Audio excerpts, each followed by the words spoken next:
talk to you about the direction of travel for shoulder arthroplasty and how we're going to use technology, the technology we have, in improving outcomes by ensuring accurate placement of shoulder replacements. And we know that overall shoulder replacement numbers are increasing. And this is some figures from the National Joint Registry in the UK. And if you see down here, the shoulder replacements are going up every year. And if you take the example of reverse shoulder replacements, there were about 681 back in 2012, and in 2019, before the pandemic, there were only 4,500 reverse shoulder replacements. So numbers are increasing as we go on, patient demands are increasing, and we are beginning to use them in younger patients as well. And we know that to get such an outcome after successful arthroplasty is not just giving up. Maybe I was lucky in this case, but it's a combination of addressing the soft tissue management, release, repair, etc., managing the bones, the bony defects, the bony orientation, and also ensuring accurate component position. And that is where the use of technology and individual skills and literature will support us in saying that the position of both the components, and the other especially, is quite an important factor for restoration of function and long-term survivorship of arthroplasty, especially reverse shoulder arthroplasty. And if you look at a case like this is one of my patients done a long time ago, and it still seems to be okay. But then you don't get an easy clever like that all the time. There are cases which pose a number of challenges with soft tissues and with organ bony geometry, bony anatomy. And then that can pose a challenge as to how you are going to address that and ensure that component positioning is accurate, restoration of bony anatomy is accurate. And the challenges that we face when, for a case like this, is visualization of the bony landmarks that can be tricky. Identification of bony landmarks can be tricky. Can be over beyond the protocol process. And once you're there, then orientation of the components while addressing the bony defects all can be very challenging. And no wonder one can feel a bit lost at times. Now that lost sign is actually a small village in Scotland. And then you're not sure which way to go, how to address the problem that is in front of you.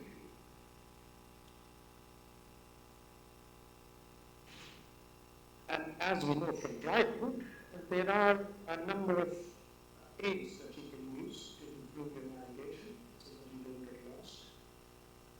And when I moved to the UK back in the mid-90s, the middle picture of London A to Z was your guide. You would have the book, or your somebody sitting in the car would have the book open, and then a complete street map while you navigate the streets. Of course, it didn't tell you whether the street was one way or it was closed, and it didn't tell you if you're taking a wrong turn. The technology improved, and we had the route map. You could go to the website of AA with the 2 points that you wanted to go in, and you get a printout of your proposed route, just like you would get with a PR plan. But again, there was no feedback if you took a wrong turn, if you found the street was closed or things like that. And then, of course, now we've got used to navigation in our cars or Google Maps. And the moment you take a wrong turn, you get a little voice telling you you've taken a wrong turn and you will get actually to the appropriate place. If there is traffic, it tells you. If the road is closed, it tells you. So we have got that live feedback while we are navigating our way through the streets, whether in Pune or in London or wherever.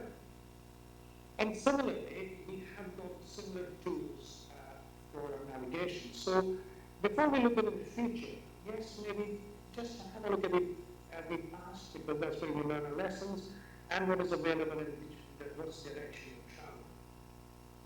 But remember, whatever we do, having a plan before an operation is the key. If you fail to plan, you plan to fail. And that should be the mantra which all of us we should be using when doing shoulder arthroplasty, for that matter, any surgery procedures. So this is my first attempts of using the kind of the A to Z for London. This is an X-ray from nearly 12 or 13 years ago. Patient with rheumatoid arthritis, significant bony defect.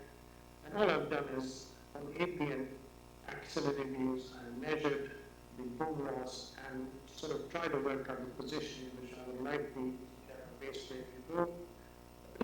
Used a femoral allograft, talked about to the size of the wedge and defect that I'm going to use, and I've implanted it. And now we can look at it and criticize it, because I've not brought the glenosphere or the base plate right down to the base of the glenoid. I have my glenosphere is pointing left superiorly, and one would expect that this will not. But the only saving grace is that I'm probably restored the offset. But this was done 12 years ago, it's still there. It's not ideal, but it has survived. So this was a primitive navigation planning that we did. Now fast forward, and we've got 3D planning software with most companies that you do your reverse shoulders with. You have to upload your CT scans, and you can look at what is the bony geometry, bony abnormalities that you're dealing with, superior inclination, inferior inclination, osteophytes, retroversion, and you look at all of that. It gives you a little plan. Then you can put your components in, work out what component you're going to use, where you're going to place it, what are the relative sizes, and what are the problems, and how much you're going to do. All very well and good. But all it does is gives you a plan. So you still have to go and execute it. And you don't know the little pitfalls and nuances that you're going to get there. And does it work? That is the question. Does it work? And is that good enough?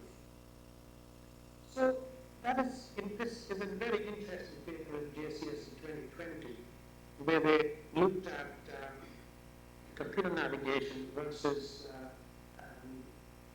non-navigated. Essentially, in the same scenario, they would get the surgeons to place and the guide out the components and see what errors they were making as compared to navigated shoulders. And they figured out that even experienced, fellowship-trained surgeons, there was an error. So even in expert hands, the orientation of the glenoid would have been malpositioned in 38% of cases if they had gone on to implant these prostheses without using the navigation.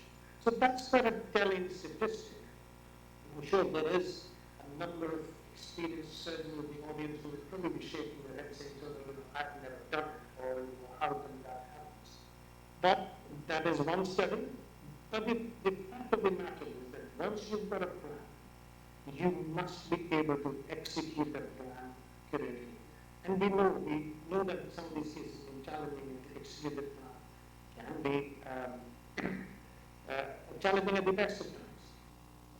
So the next possible solution is using patient-specific instrumentation and patient implants, or even just patient-specific instrumentation. And this is quite an extreme case.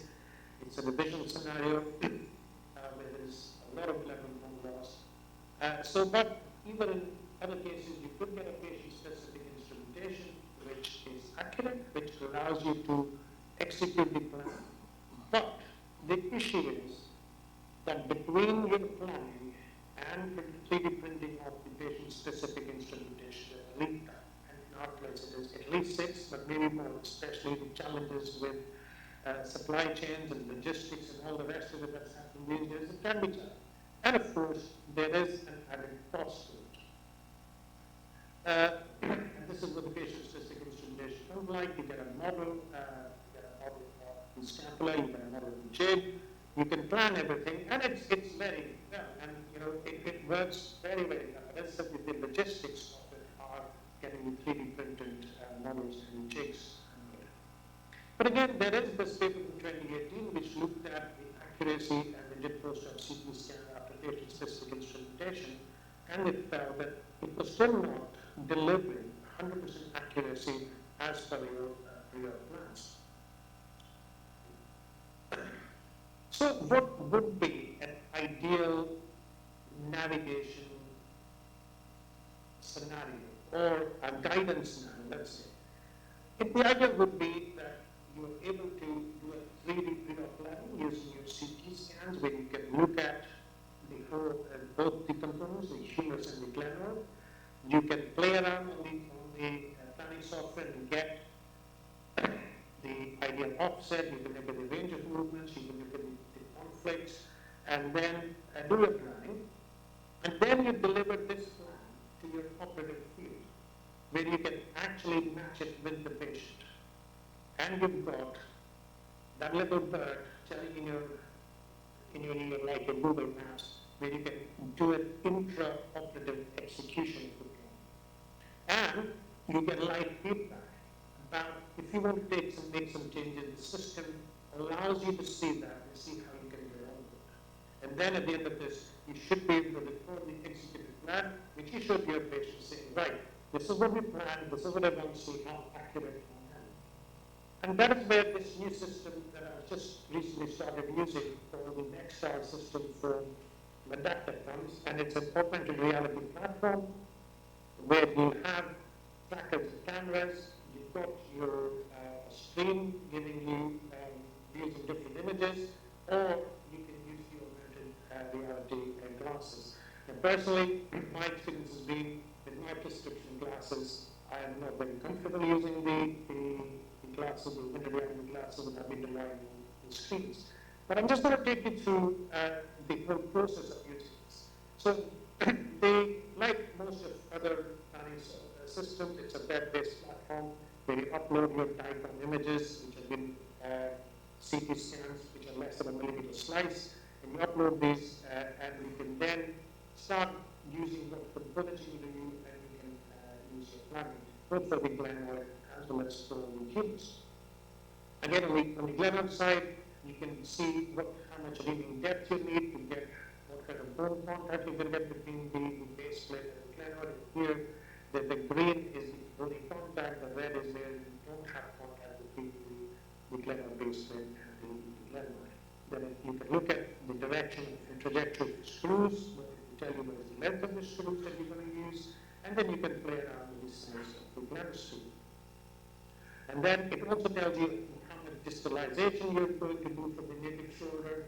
You can do a sort of a rotation, and you can see whether your components there will be a conflict between the humerus and the glenoid, there is an impingement, and you can also look at the range of motion. So once you've done that, you get this number of parameters that are presented to you. You store this plan. And this plan is then, once you've signed and saved it, it goes onto a USB stick, which is then plugged into this console, which is here. It's a small thing. This is pictures from my paper. As I said, probably it's a generational thing. I was comfortable using the glasses, but my young registrar had the glasses on, and I was very happy looking at the screen. And you see there is enough room for the anesthetist, the anesthetic machine, and it doesn't take up too much space in here. So you start with using the approach. You need to get a good exposure to the coracoid. We put these two pins in the coracoid to which we attach a tracker. And then the first step is to do a mapping of the glenoid. And this is you to mark about 30 points in the glenoid, and that takes about 5 minutes or so. I guess it's a question of learning, your learning curve, and you get faster as you do more. So here it says point acquisition less than 2 minutes, probably 5 when you start. It will get better as you go along. The next thing is to put your guide wire in. Again, this is the drill has got the camera attachment on top of it. and you line up your guide as per these images. The image on the left is from my cases, the image on the right is from the company's website, and you line up the crosshairs with the crosshair, and then you can put your guide wire. As you see on the image on the left of the screen, you've got some coronal views, and you've got some axial views. You line up your guide wire with the line that you can see there, and that gives you exact orientation of your guide. And it's interesting that, when we do a reverse shoulder replacement, we think once the guide wire is in, we are all good. But when you start reaming, it's quite interesting. The flex in the guide wire also changes your orientation. So again, you put the reamer on top of the guide wire, and again, you line it up. Here, as you can see, these images with your plan. And once you're happy with the orientation, you're allowed about 1 degree or 1 millimeter of error. And then it gives you the reaming depth as well. And once you've achieved the necessary reaming depth and visualized enough, you put good contact, you can then implant the base plate. And this picture on the right shows you that you can line it up with the line. And that little blue dot up at the top is where you would want to that defines your axis in which you're going to put your metaglen in. And again, as you hammer it in, as you can see in these images, you can see here that you are beginning to impact the glenor, and the pictures here tell you how far you have to go with your impaction to get the relevant depth and contact. Now this, for me, is the most exciting thing, is about the screw placement. So on our pre-op planning, the system had told us that we'd be using 26 millimeter screw for my top screw. But here we were intraoperatively, we thought, let's try a 30 millimeter screw. And normally you'll be very worried if you go into the suprasacral notch and injure the nerve. But here we could achieve the 30 millimeter screw by just looking at these two views here to get the right trajectories, that we stayed in the bone, but we could fit in a 30 millimeter screw. And you can do the same for the inferior screw as well. And at the end of the operation, you get this documentation which tells you exactly what you've done, and you can just give a printout to the patient so that you have achieved the plan. So this is one of my cases. We planned it. I started with relatively simpler cases. We got this plan as to what planar base plate, etc. we're going to do. The system still doesn't do planning for the humerus or navigation for the humerus. May I just hasten to add here. And this is a close-up view. As I said, I chose to use a 30 millimeter screw. The top screw is all in bone. I was very pleased with that, actually. So, in summary, using this navigation system, the pre-op planning process is very straightforward. You have the ability to execute the pre-op plan accurately with some live feedback and make some changes in shop. Protocol post exposure is key so that you can get your protocol tracker in the right position. The glamoured mapping time it takes a little bit of time, but it reduces with experience. But as I said, the key point is your ability to accurately replicate your pre-op plan and to change the plan, to put the screws in really good form with live feedback is a big selling point for me. Yes, we know there's a lot of noise about robotics for lower limbs, and everybody's jumping in the robotic bandwagon. But till all the cards and rotors will be auto self-drive, where I don't have to worry about putting my hands on my screen on the wheel as I drive my so-called self-drive car, or there will be a robot that will be able to deliver the shoulder replacement to me accurately. Till then, I am sticking to the navigation with live feedback, which probably offers the best of all worlds to me presently. Thank you very much.